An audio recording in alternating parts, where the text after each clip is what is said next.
Day one of the auto show kicked off in signature Detroit style. We did have fewer than usual, but some very flashy reveals today. We really did, and as they were revealed today, we posted every single one on our website, clickondetroit.com, so if you want to take a look at them, you can go back and do that. But here's a select few that we'd like to show you. Let's start with Ram. Fiat Chrysler threw out all the stops with his 2019 Ram heavy-duty pickup. Look at that beauty there. The truck has 400 horsepower, and the automaker promises a towing capacity of more than 35,000 pounds and 1,000 foot-pounds of torque.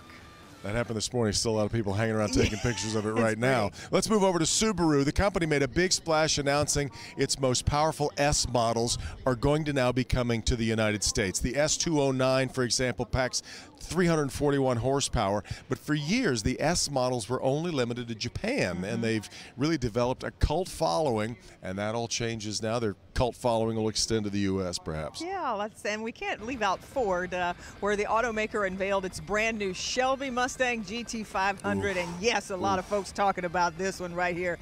The street legal Mustang has 700 horses and can go from 0 to 60 real quick in 3 seconds. That's how quick. 100 horsepower. Make no mistake, the Mustang, though, not the only Detroit muscle roaring back to Cobo this year. Somebody's revving an engine not too far away from us right now. And Rod Maloney is live over in the Ford display, and muscle cars are getting attention again, Rod.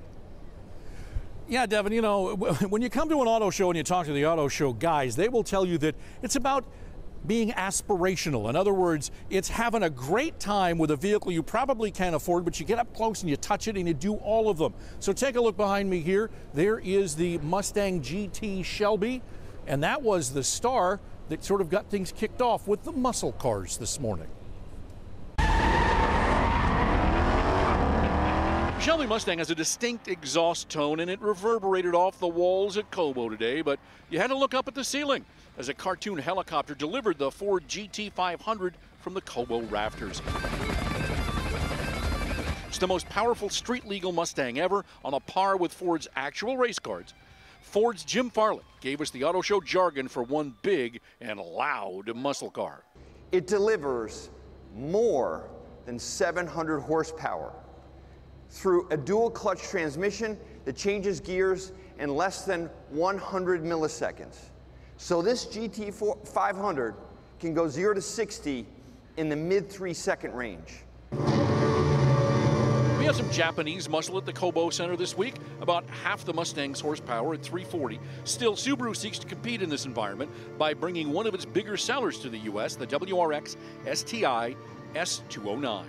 But if you're heavy into what the auto show is really all about, people want to be entertained and want to dream. That's Peter DiLorenzo, the self-described auto extremist, and he sees something on the show floor that made his knees go weak. A custom-built Charger, as in the old 60s vintage Charger FCA engineers have made modern. They start with the old Charger fastback bodywork. They lengthen it a little bit, widen it a little bit, and put a modern Hemi engine in it with 1,000 horsepower. Special. It looked like he was on a buffet line there. He was so happy talking about that car. Now, we have Toyota bringing back an old sporty name, and you've heard of the Fast and Furious movies. Well, they brought back the Supra, and it's down in the Toyota stand right now. And it is another one of those cars that adds a lot of horsepower to the show floor here. Devin, Kim, back to you. That is gorgeous. Yeah, in fact, that's one of my favorites. It was one of the ones I was waiting for, because back when I was in high school, that was my dream car, the Toyota Supra.